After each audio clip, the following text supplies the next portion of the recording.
Rahim. Alhamdulillahirabbil alamin. Wassalatu wassalamu ala Rasulillah wa ala alihi washabihi wa man tabi'ahum bi ihsan ila yaumiddin. Amma ba'd. Kita lanjut lagi. Ini pertemuan ketiga kitab Mutammimah Al-Ajurumiyah. Masih di pembahasan jenis-jenis fi'il. Kita akan masuk sekarang jenis fi'il ketiga, fi'il amr. Qala al-Hattab rahimahullahu ta'ala wa amrun. Dan amr. Itu fi'il ketiga adalah amr. Lihat catatan di bawah 41. Fi'il amr adalah apa yang menunjukkan atas kejadian yang akan datang. Jadi amr itu pasti akan datang. Itu makna dasarnya. Kejadian yang akan datang, yang diminta tercapainya atau diminta terus tercapainya. Jadi pekerjaan itu diminta terjadi di masa yang akan datang atau terus terjadi di masa yang akan datang. Ini fi'il amr. Kalau belum terjadi diminta untuk dilakukan, kalau sedang terjadi berarti terus dilakukan. Misalnya untuk mengatakan uktub, tulislah. Terhadap orang yang belum menulis, kita bilang uktub, tulislah. Atau sedang menulis tapi antum bilang uktub, berarti diminta apa? Teruslah menulis. Ini makna dasar fi'il amr. Yu'rafu, ini yang paling penting kalau di ulama nahwu ya. Yu'rafu, dikenal. Itu ditahu itu adalah fi'il amr. Walaupun ulama sorof wazan. Jadi beda cara sorof sama cara nahwu. Kalau cara ulama sorof wazannya. Karena fi'il amr masing-masing sudah ada bentuknya. Tapi ulama nahwu tandanya. Wa yu'rafu dikenal. Iya, dikenal. Itu catatan 42 yang membedakannya dengan fi'il madhi dan fi'il mudhari.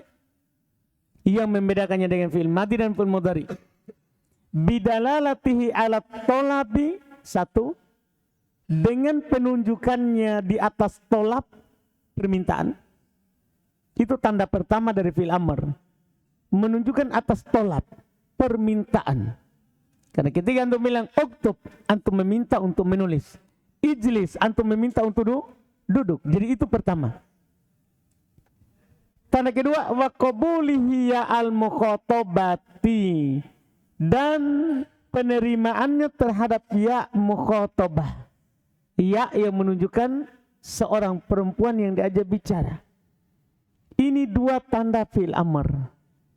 Menunjukkan atas tolab dan bisa menerima ya mukhatabah. Dua tanda dasar ini harus antum pahami. Seperti misalnya kata uktub. Sebagai contoh. Kata uktub. Ini pasti kalau dia sebagai fi'il amr memiliki dua tanda. Pertama, dia menunjukkan atas tolab, permintaan. Kedua, harus bisa menerima ya, yang bermakna kamu satu orang perempuan. Kamu satu orang perempuan. Contoh misalnya, uktub, menunjukkan makna tolab. Apa artinya uktub? Tulislah, berarti dia minta untuk menulis. Terus apakah bisa bersambung dengan ya? Bisa, karena kita bisa katakan apa? Uktubi. Uktub, kamu laki-laki kan?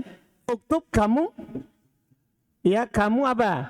Laki, tulislah. Kalau kamu perempuan, uktubi, ini dia.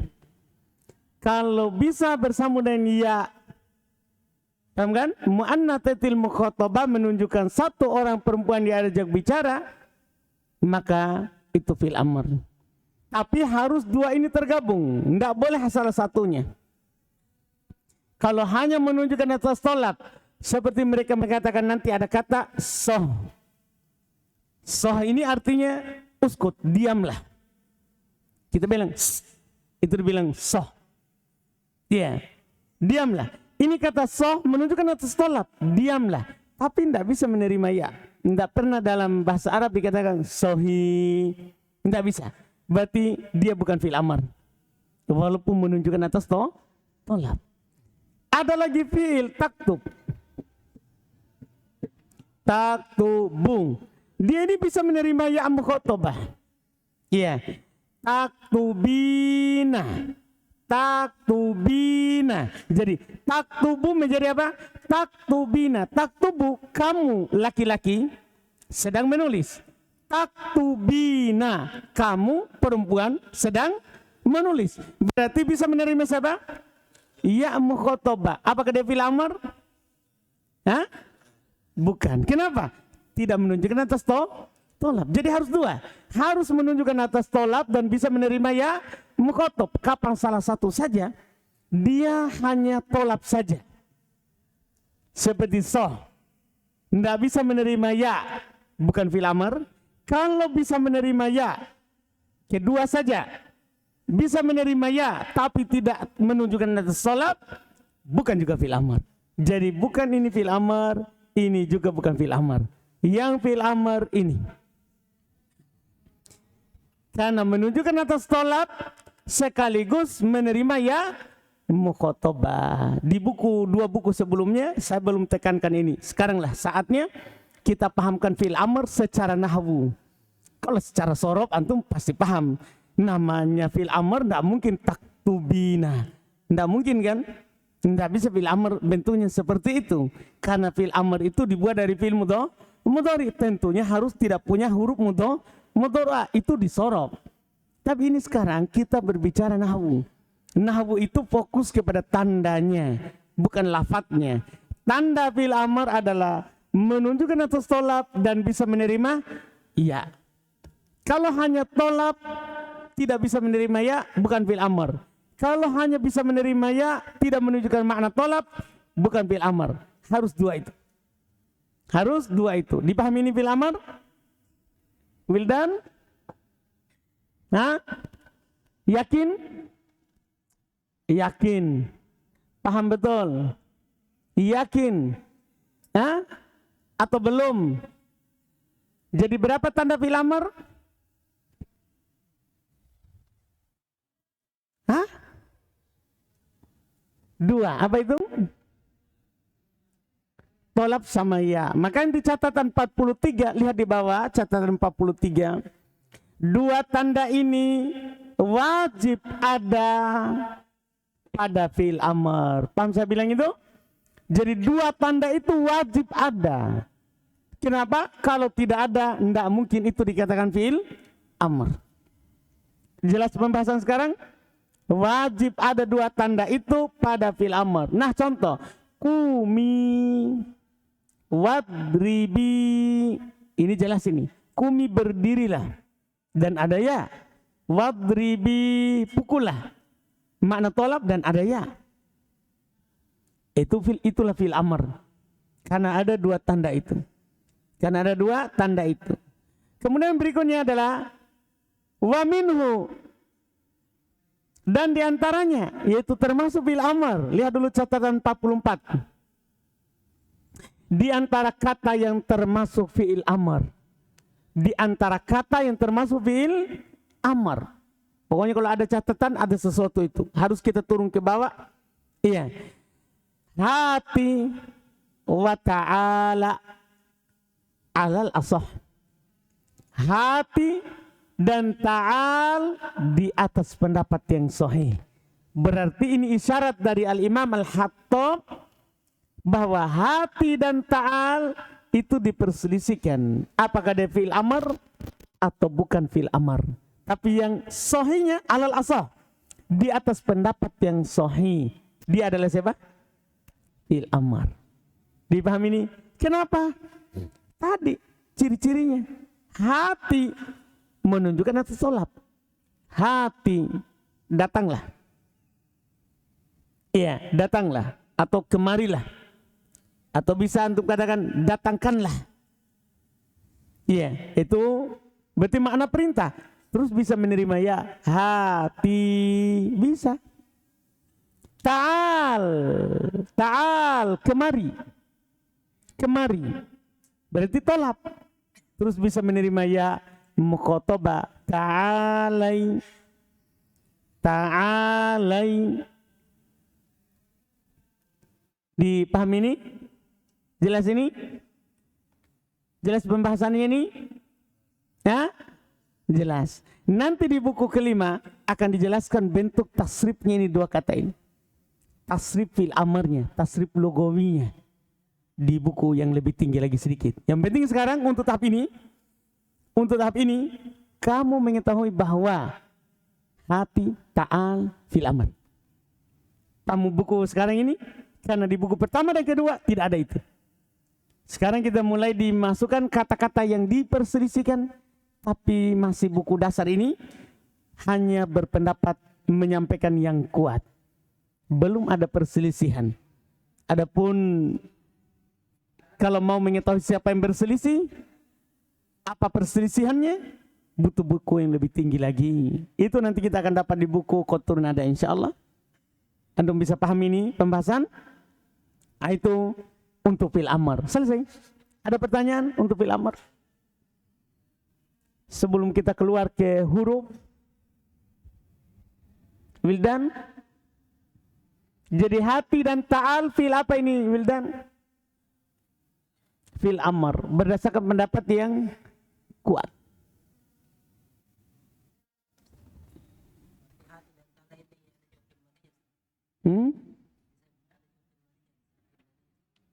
Belum tentu. Fil amr saja dulu. Kan tidak harus punya fil madi.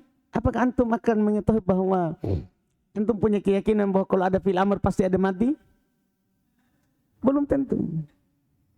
Seperti pertanyaan kemarin. Laisa, apa tasrifnya? Belum tentu ada mudhari. Sama. Yang penting fi'il atau bukan. Jangan punya kesimpulan seperti itu. Bukan berarti dia fi'il amar, pendapat yang kuat, antum langsung bilang ada fi'il matinya. Belum tentu, ada namanya, saya sudah bilang kemarin, ada namanya fi'il jamid. Yang pertanyaan Abdul Ghali kemarin, fi'il itu ada dua Arhan. Ada fi'il jamid, ada fi'il mutasarrif. Fi'il yang punya tasrif, punya madi, mudhari, amar. Ada fi'il jamid, tidak punya tasrif. Paham kan? Ada lagi?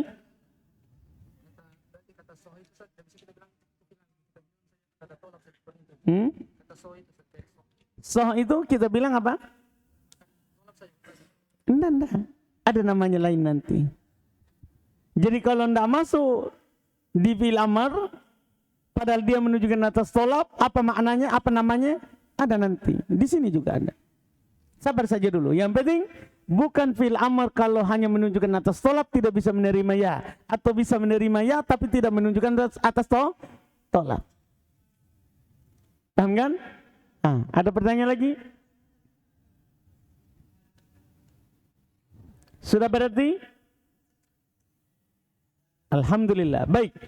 Alamat huruf. Ini terakhir untuk tahap awal. Mengenal kata dalam bahasa Arab. Alamat huruf.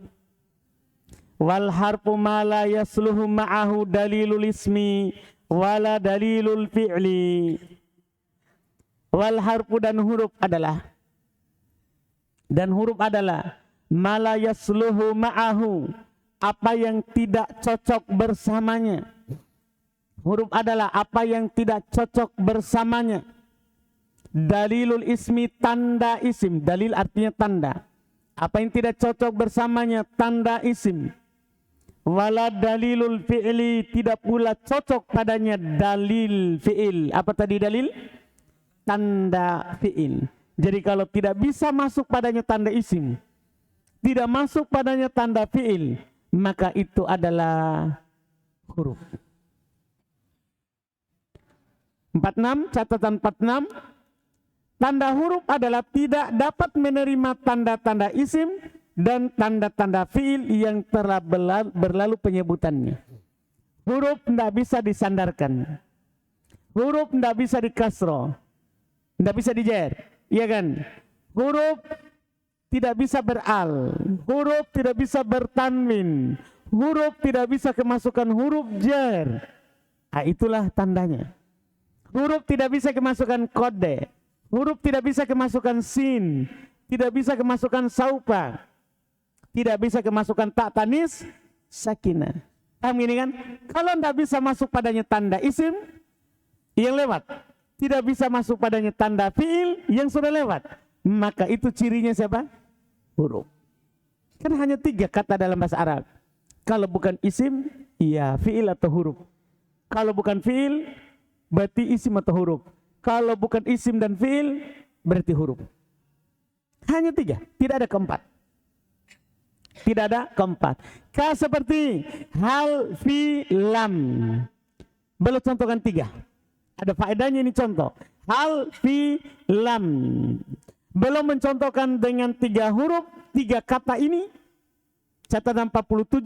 Belum mencontohkan dengan 3 kata ini sebagai wakil dari 3 jenis huruf.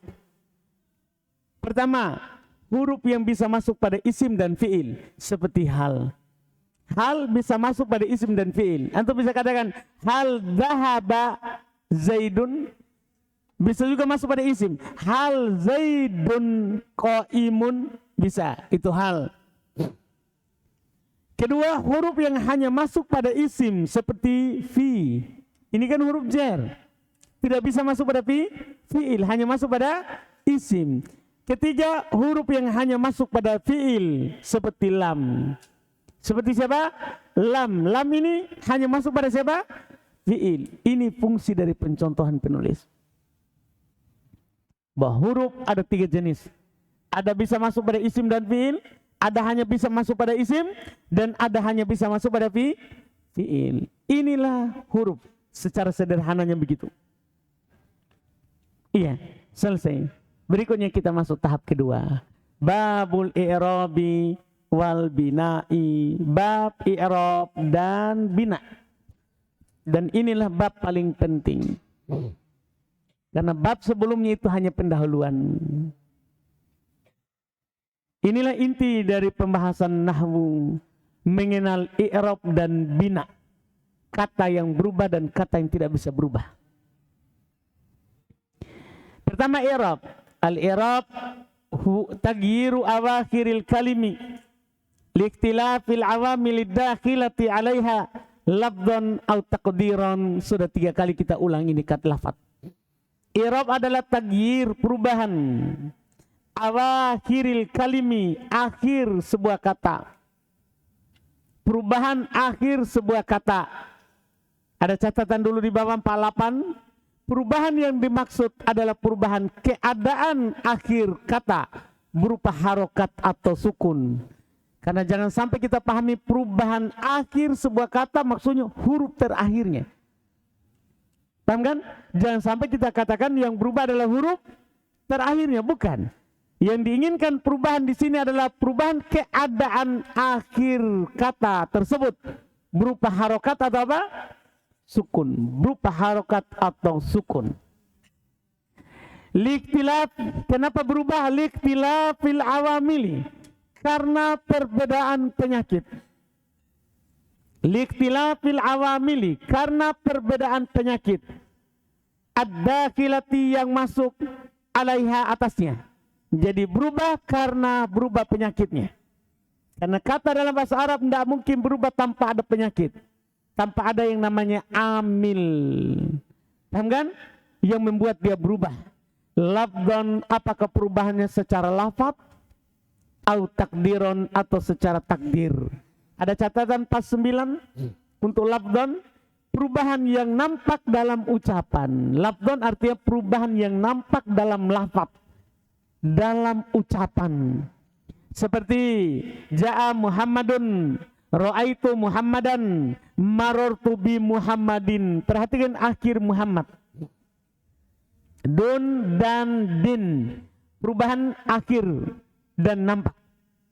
Au takdiran, atau perubahannya secara takdir. Perubahannya secara takdir apa artinya? 50, catatan 50, perubahan yang tidak nampak dalam ucapan. Seperti ja'al fata, ra'aitul fata, marartu bil fata. Ini berubah ini. Kata al-fata berubah. Tapi perubahannya mana? Tidak nampak. Disebabkan karena huruf terakhirnya siapa? Alif. Alif tidak bisa menerima harokat. Alif tidak bisa menerima harokat. Sehingga kata ini perubahannya tidak nampak. Intinya berubah. Perubahan terbagi dua. Ada yang kelihatan dan ada yang tidak kelihatan. Iya. Terus dari mana kita tahu nanti tanda perubahannya? Penyakit. Itulah nanti tahap terakhir. Kita mengenal penyakit, kita akan tahu ini perubahannya ke dhammah atau ke fathah atau ke kasroh. Mengenal penyakit. Iya, mengenal penyakit. Wa aqsamu arba'atun. Pembagiannya ada 4. Pembagian i'rab ya. Pembagiannya ada 4, yaitu pembagian i'rab. Itu ada 4. Raf'un wa nasbun wa khafdun wa jazmun. Ada rofa. Catatan 51. Rofa adalah perubahan khusus yang tandanya adalah dhammah atau apa yang menggantikannya. Kalau dibilang rofa, berarti dia adalah perubahan khusus, tandanya adalah dhammah atau apa yang menggantikannya. Wa nasbun, perubahan kedua nasbun. Apa itu nasab? 52. Nasab adalah perubahan khusus yang tandanya adalah fathah atau apa yang menggantikannya. Wa khafdun, perubahan ketiga khafad. Catatan 53. Khafad adalah perubahan khusus yang tandanya adalah kasrah atau apa yang menggantikannya. Yang tandanya adalah kasrah atau apa yang menggantikannya. Perubahan keempat wa jazmun, jazm. Perubahan keempat adalah jazmun, jazm. Ada catatan 54. Jazm adalah perubahan khusus yang tandanya adalah sukun atau apa yang menggantikannya. Dipahami ini? Ini kan sudah berulang. Penulis tidak kasih lagi kita pengertian. Jadi perubahan dalam bahasa Arab tidak keluar dari rofa, nasab, jar, jazm. Paham ini perubahan? Kalau dia berubah tidak keluar dari itu. Falil asma'i min dzalika, untuk isim dari hal itu tadi. Dari 4 tadi itu. Ar-raf'u wan nasbu wal khafdu. Untuk isim adalah rofa, nasab, khafad. Wala jazma fiha, dan tidak ada jazm padanya.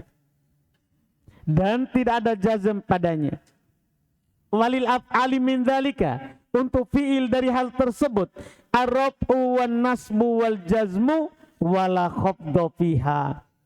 Untuk fiil ada rafa, nasab, jazm, tidak ada khafad padanya. Berarti perubahan dalam kata itu masing-masing 3 saja.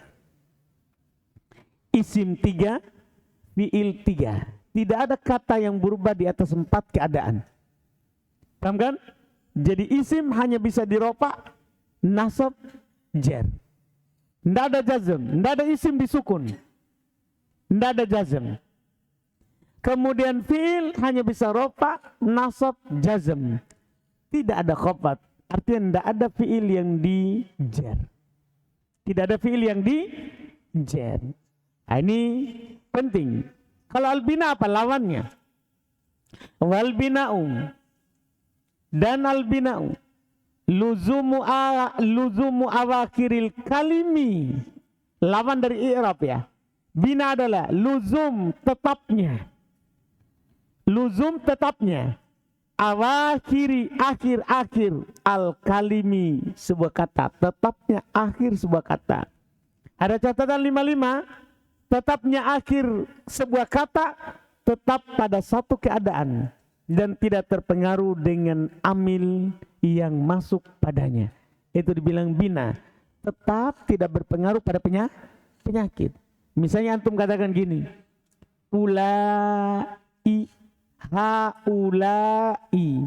Masuk penyakit ja'a, ja'a, haulai. Masuk penyakit ro'a itu, haulai. Pada ja'a penyakit yang membuat rofa.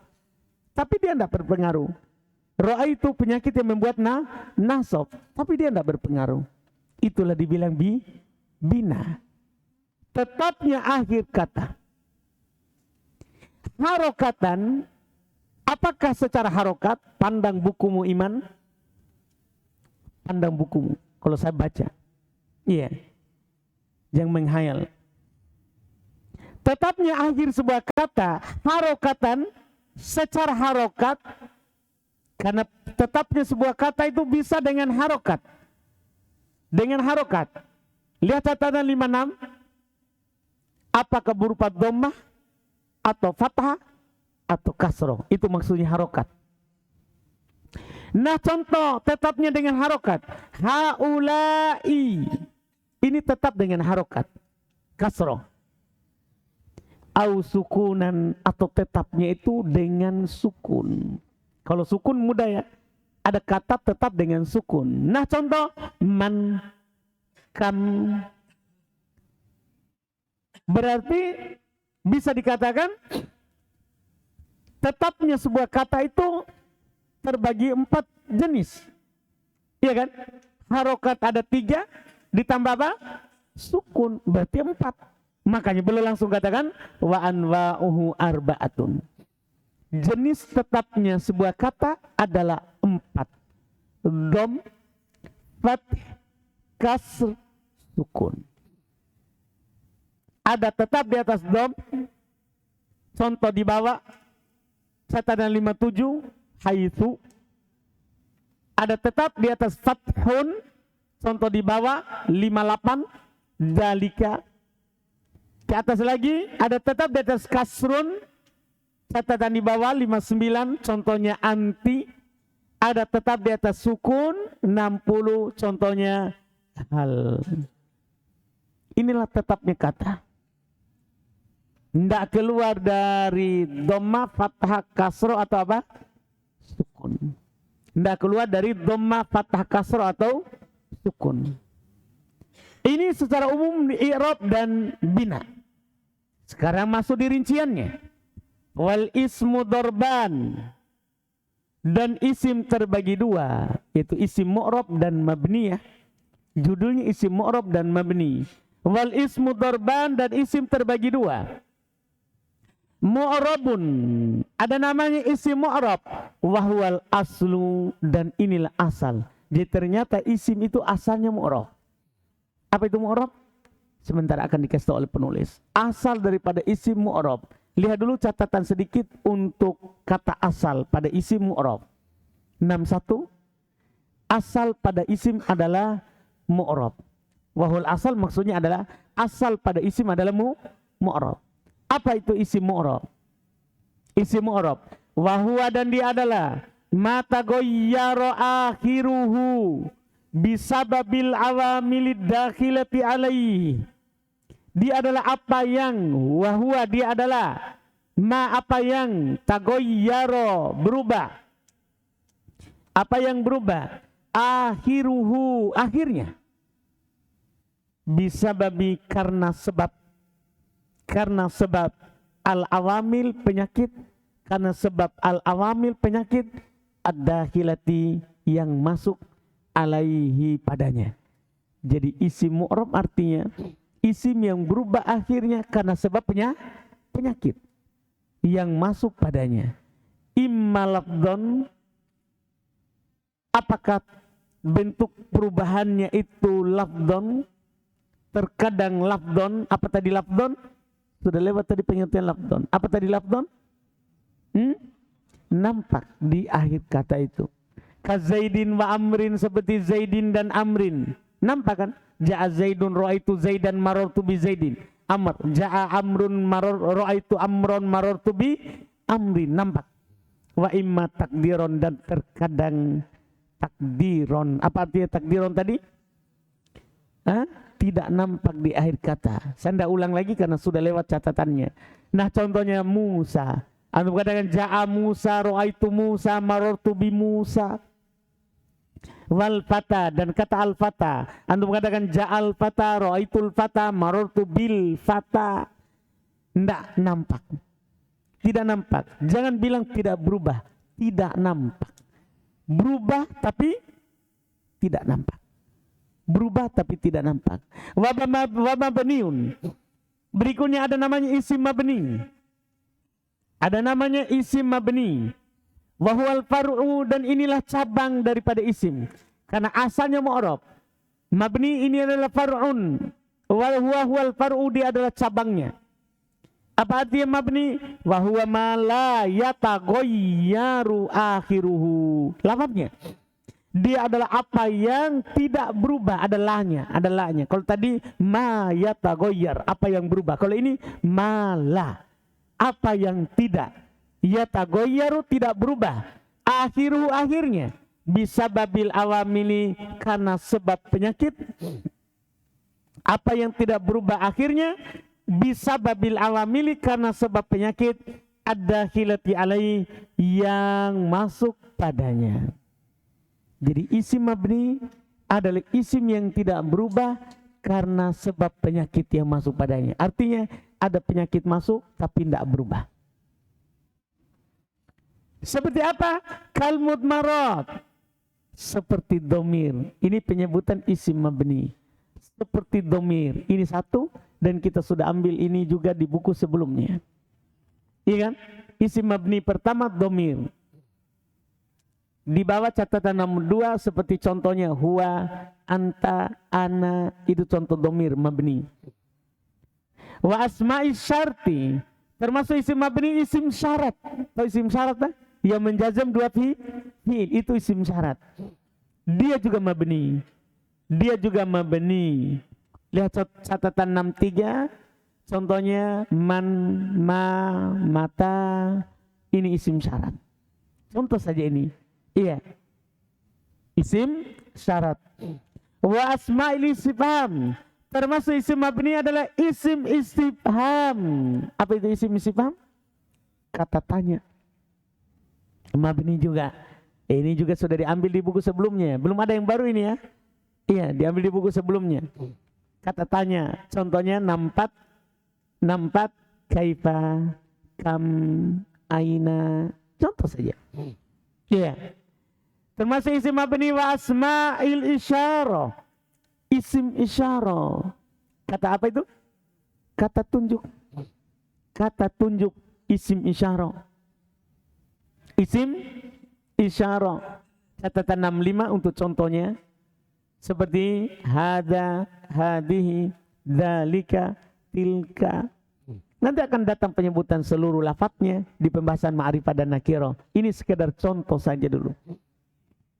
Termasuk isim mabni wa asma'il af'al. Ini sekarang tambahan barunya, satu biji ini tambahannya. Karena setelahnya adalah asma'il mausulat, isim-isim mausul. Kalau ini kan sudah diambil kan sebelumnya. Termasuk isim mabni adalah isim mausul tadi. Yang paling terakhir dulu ya. Paling terakhir contohnya adalah di catatan 67.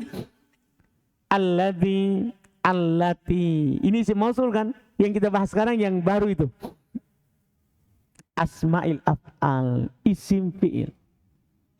Isim fi'il. Jadi ada namanya isim fi'il. Kenapa dinamakan isim fi'il? Itu lafadznya isim. Maknanya fi'il. Itu dibilang apa? Isim fi'il. Karena dia punya dua tinjauan. Dilihat daripada lafadz, isim.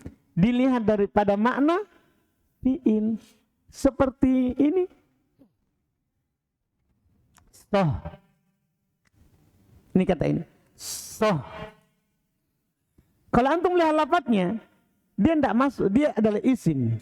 Dia adalah isim lafadznya. Karena bukan fi'il, bukan huruf. Bukan fi'il, bukan huruf. Tapi lihat di makna. Fi'il. Artinya apa? Apa artinya tadi? Diamlah. Berarti maknanya apa ini? Tolak. Berarti dia adalah isim secara lafadz, fi'il secara makna. Apa namanya jadinya? Apa namanya? Isim fi'il. Hukumnya mabni. Sama dengan ucapan kita setiap setelah baca Al-Fatihah. Amin. Amin. Ucapan amin, lafadznya isim. Lafadznya apa? Isim. Tapi maknanya apa? Apa makna amin? Istajib. Istajib. Kabulkanlah. Jadi amin maknanya kabulkanlah. Berarti apa ini maknanya? Lafadznya isim. Maknanya apa ini? Apa maknanya? Fi'il. Istajib maknanya kan, kabulkanlah. Ketika kita baca Al-Fatihah, kita baca amin, kabulkanlah. Sama kalau kita sudah berdoa, amin. Paham kan? Apa artinya amin? Kabulkanlah. Berarti secara makna apa? Fiil, secara lafaz isim. Tidak ada fiil yang seperti amin. Paham kan? Berarti ini namanya apa? Digabungkan dua ini. Apa namanya? Isim fiil. Hukumnya isim fiil mabni. Isim fiil mabni. Dipahami ini? Paham sekarang? Nah, ini tambahan di sini. Isim mabni yang berikutnya. Iya. Sudah bisa Anda pahami ini? Isim-isim mabni. Jadi isim mabni sama dengan dua buku sebelumnya. Kecuali di sini tambah satu lagi. Asmaul af'al. Isim-isim yang bermakna fi. Iya. Kemudian faminhu diantaranya pembahasan penutup. Faminhu ma yubna ala sukun. Di antara isim-isim yang mabni tadi, ada yang mabni di atas sukun. Nahu kam, seperti kam. Wa minhu di antaranya juga isim tadi, yang mabni tadi, di antaranya ma yubna, apa yang dimabnikan alal fathi, di atas fathah, ka aina, seperti aina. Wa minhu di antaranya juga ma yubna alal kasri, apa yang dimabnikan di atas kasra, min ka, seperti amsi. Wa minhu di antaranya ma yubna alal dam, ada yang dimabnikan di atas dhamma, ka haitsu, seperti haitsu. Paham kan? Jadi dari isim-isim mabni tadi, ada yang di atas sukun, ada yang di atas fathah, ada yang di atas kasra, ada yang di atas dhamma. Iya, wal aslu fil mabni ayyubna ala sukun. Dan asal pada mabni dimabnikan di atas sukun. Jadi asal mabni sukun. Itu paling pokok. Kenapa? Karena kebanyakan kata dalam bahasa Arab sukun kalau dia mabni. Lihat catatan penutup 68.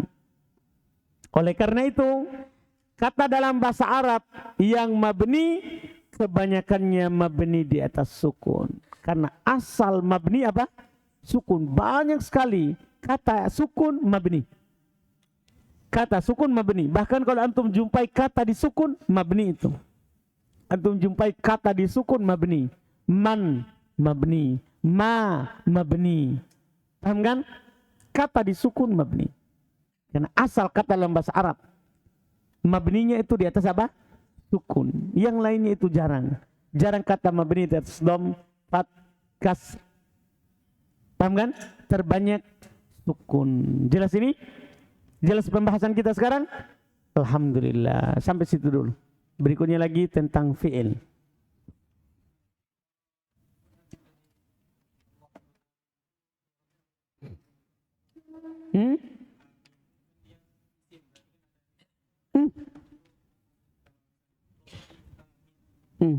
Sama. Mubtada khabar. Sudah? Alhamdulillah. Kita cukupkan dulu. Iya. Subhanallah, hamdik, asyhadu an la ilaha illa anta.